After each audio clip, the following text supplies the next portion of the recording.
Greetings. Going for a local walk today. I had planned to go for a much longer walk around Box Hill and in the Surrey Hills, but sadly our bus service thwarted that attempt, so rather than hang around at the bus stop I decided to set off. And I'm currently in Horsham Deer Park.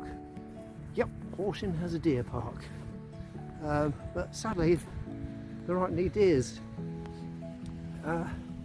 Maybe they're on a bus somewhere on their way to Box Hill, I don't know. There we are, here's the deer park. Bereft of all deer. I have no idea where I'm going to go, but we'll see. All the autumn leaves coming out, the colours are spectacular. Golds, browns, greens, tan. I took a photo of a tree back there that was actually red.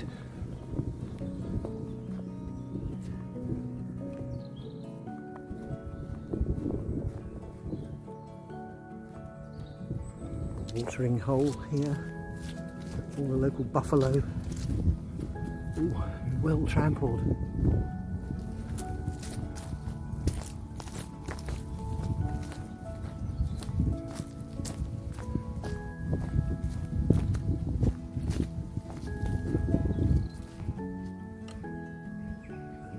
Grotty as well. I wouldn't like to go for a dip in there. Who knows what I would catch. Certainly wouldn't be any fish.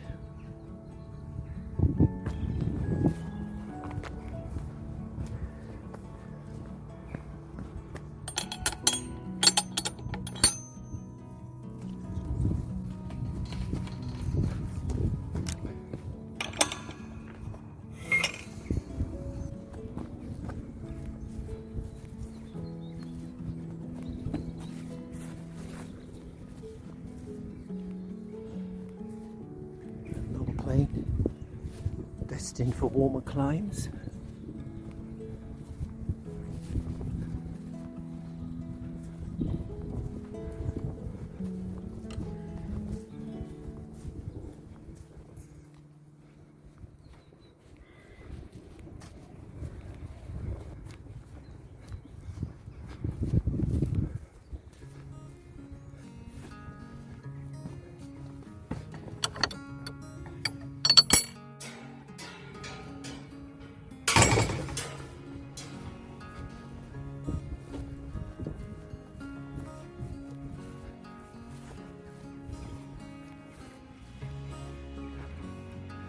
And another one.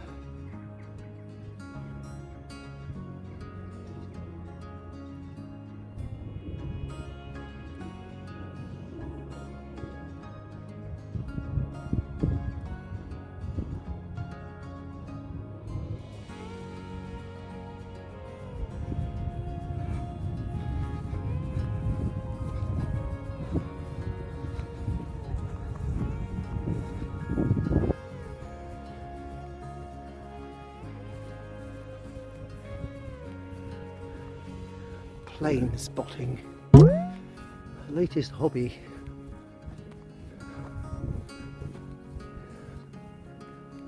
Need a good pair of binoculars.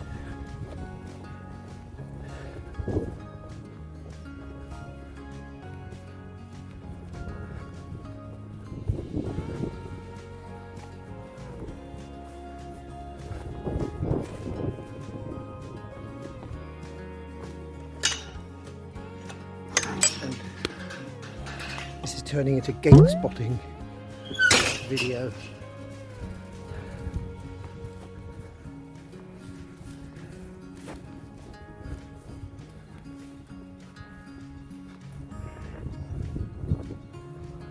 Ooh, another gate. I wonder what species of gate this is. Huh. Same. Oh, it's time to use two hands for this. Big dongly thing at the bottom here.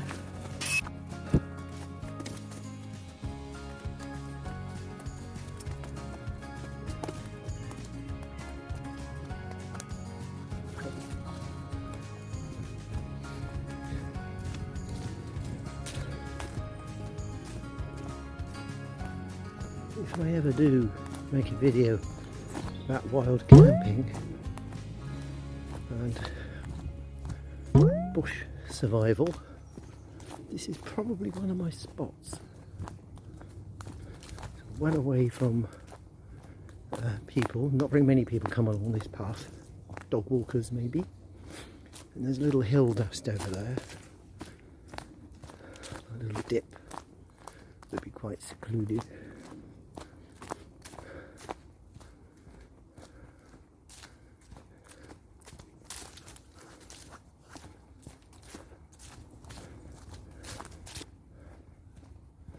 Lots of material here for firewood.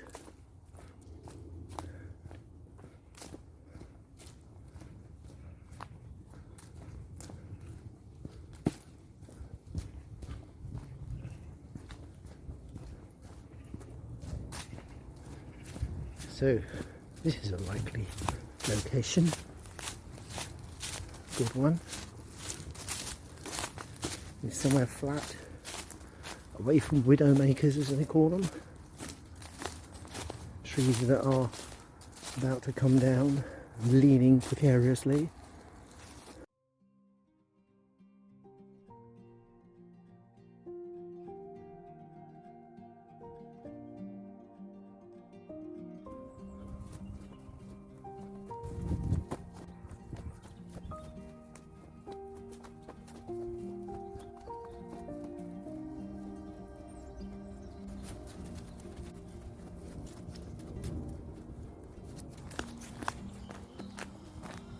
It's very flat around here.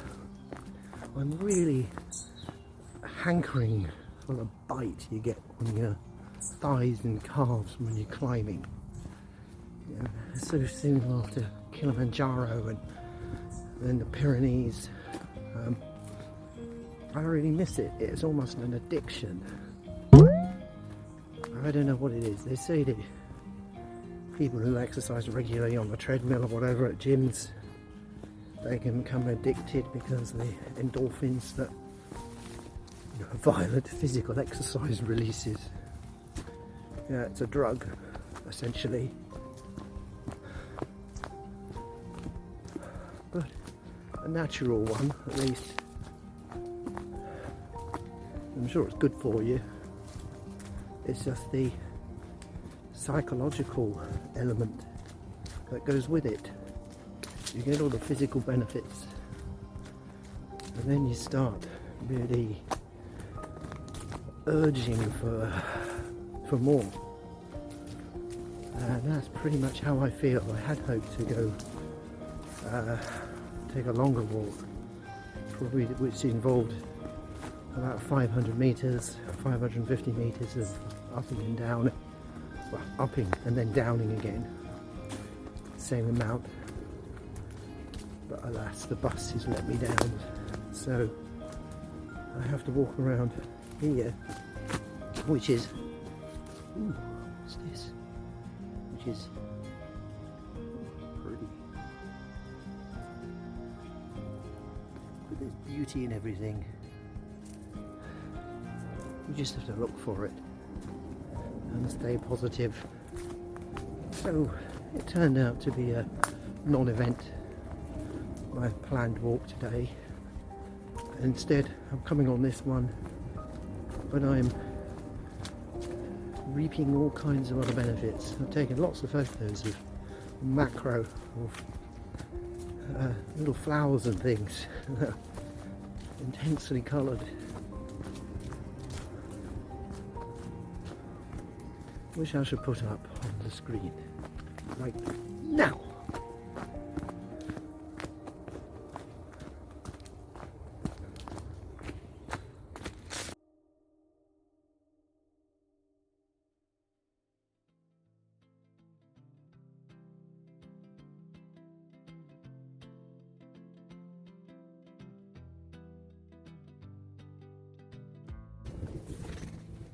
Yeah, exactly. Couldn't put it better myself.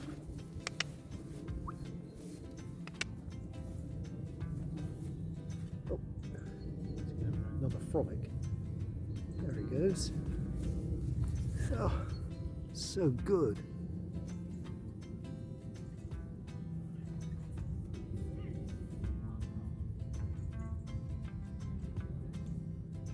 You done?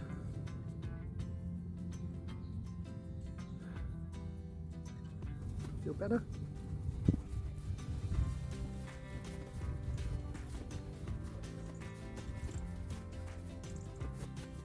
Oh,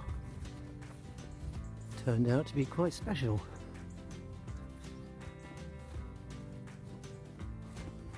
Actually, feeling I'm glad I missed that bus to Dorking now.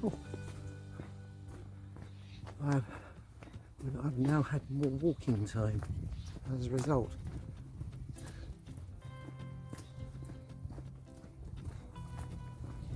It's early October, but the Christmas draw here, evidenced by the red berries here. A reminder to start your shopping. They're all coming out. Not holly though. Something else. It's not St. John who walked. I think it's the other one. It is.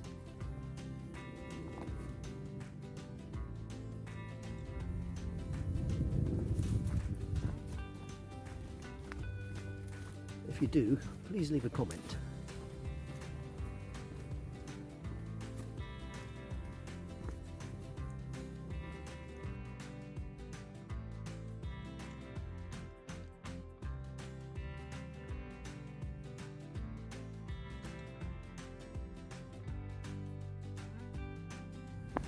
You can tell what time of the year you're walking. If you didn't have access to a calendar or no access to, well, any indication of your date, you can tell. In March, February, March, April time, the area is dominated by the smell of wild garlic around here. And currently, September, October, dominated by rotten apples. Really quite strong. I don't know how you tell during the summer or during the winter. Well, you have other visual clues, of course, but supposing you couldn't see, you couldn't hear, you just relied on your beak to tell you what the time of year was. You couldn't sense temperature or anything like that. Then that would be a good indicator, I reckon. Obviously during the summer, I suppose you have perfume of flowers and, well, in France, it'd be dominated by thyme and rosemary and herbs. In the winter, probably not much, but maybe that would be a giveaway. Because if you couldn't smell anything, you knew you were in winter. Just a random thought that popped into my head.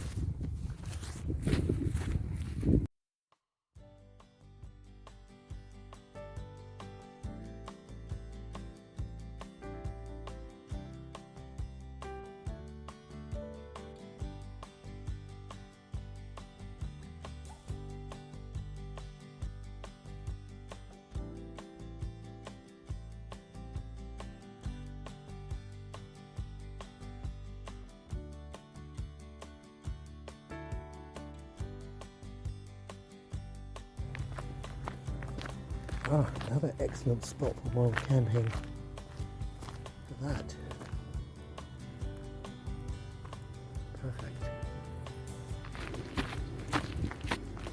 So here's another random thought.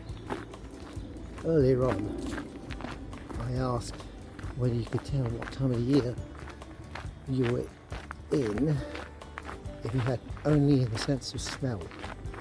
Supposing you had only a sense of hearing, no other senses. At the moment it's very noisy around here. I can hear farm machinery off to my right somewhere. So they're doing something, I don't know what. Can't see the tractors out, but I'm not sure what they're doing. Anyway, lots of planes overhead as well. Whether that could give me any auditory clues.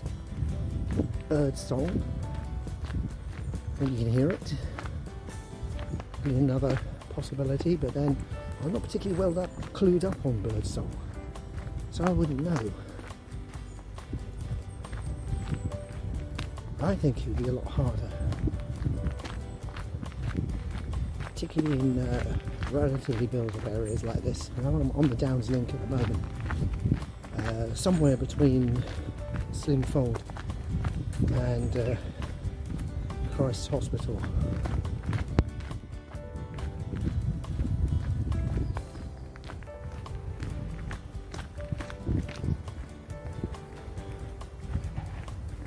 Any suggestions, please leave a comment.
Ah, here it is. A really good wild camping spot. Relatively flat down here. It's sheltered. No widowmakers I can see of. Close to water, just beyond there. Thicket. And it's probably pretty unhealthy to drink. You have to filter it. And a natural seat, bench to sit on. Look at that. Oh, how handy is that? Think of everything. Okay, make a mental note of that. It's called pin drop on my Google Maps.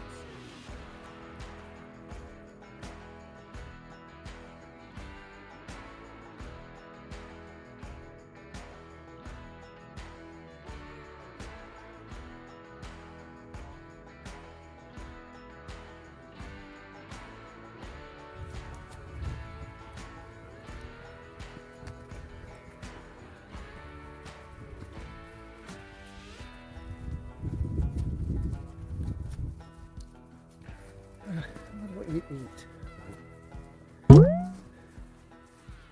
if you had to wild camp for a long period of time, you didn't have any money. I did go on a bushcraft skills course last year. I remember digging up some burdock.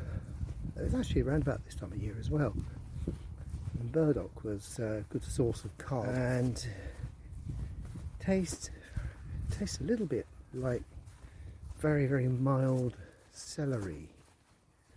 You have to, well, in fact what we did was we fried it. We cut it up, washed it, cut it up and fried it with some wild garlic, hazelnuts,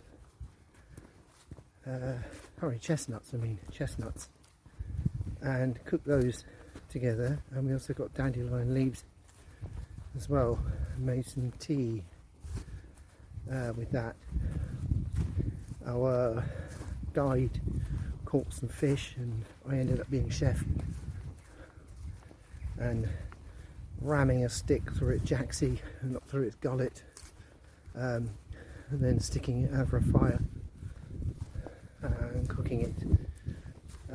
It was absolutely delicious, must admit. Somebody were eating stuff that you've caught yourself and you've foraged yourself and then cooked yourself over a fire made with bow drill and tinder. Yeah, it was special. One of the best meals I had actually last year. Very tasty. Whether I could do it by myself though, I don't really know. Maybe you could survive an entire year or just burdock, garlic, dandelion leaves. Doubt it. Have to get some vitamin C from somewhere. Oh, where that would come from, I have no idea. Actually, you know, around this time of the year, crab apples. There's loads of crab apples around. Berries are disappearing.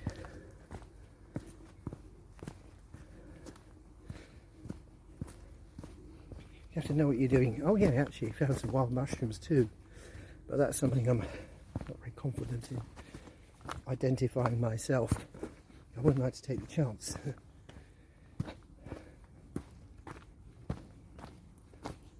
If you had the skill to do it, you could probably do it, but then they're only for a certain time of the year.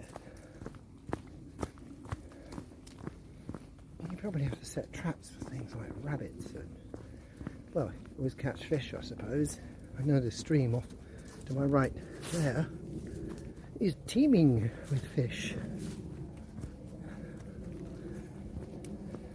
Tench and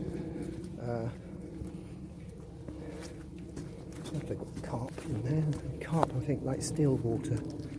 They don't like streams. Tench, perch, probably.